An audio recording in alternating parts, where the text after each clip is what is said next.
templo iba Jesús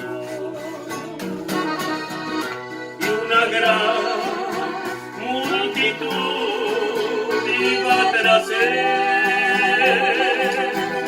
y una pobre mujer llena de fe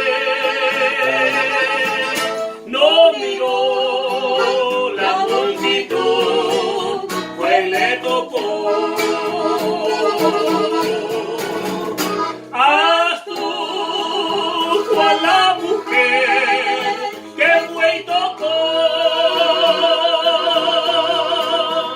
el borde del vestido de Jesús.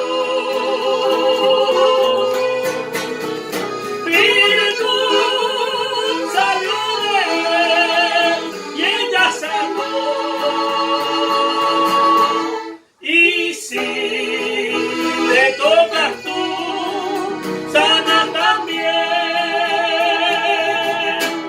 Y Jesús preguntó quién me tocó, pues virtud salió de mí y yo sentí. La mujer se levantó y confesó: fui yo, Señor, quien te tocó, perdóname. Haz tú cual la mujer que fue y tocó el borde del vestido de Jesús.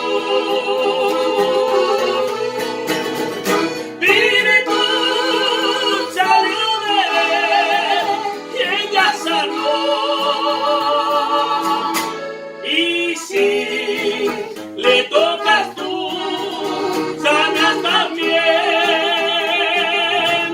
Haz tú cual la mujer que fue y tocó el borde del vestido de Jesús. Virtud salió de él y ella sanó.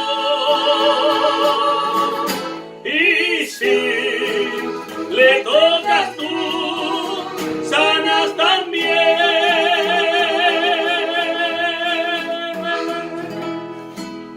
Amén.